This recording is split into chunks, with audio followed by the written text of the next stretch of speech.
Action.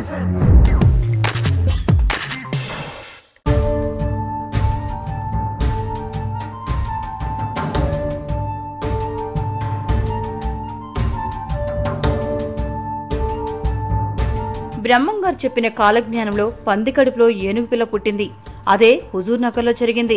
పంది కడుపులో ఏనుగు పిల్ల జన్మించిన వింత సంఘటన మంగళవారం సూర్యాపేట జిల్లాలో చోటు చేసుకుంది. జిల్లాలోని హుజూర్ నగర్లో ఓ పంది ఏనుగు పిల్లకు జన్మనిచ్చింది. పందికి ఏనుగు పిల్ల జన్మించడం పట్ల స్థానికులు తీవ్ర ఆశ్చర్యానికి లోనయ్యారు. దీంతో పాటు చుట్టుపక్కల తండోపతండాలుగా ఆ వింతను చూడటానికి వస్తున్నారు. అంతా బ్రహ్మంగారు చెప్పినట్లుగా జరుగుతుందని వారు అనుకోవడం విశేషం. అరగంట తర్వాత ఏనుగు పిల్ల చనిపోయింది.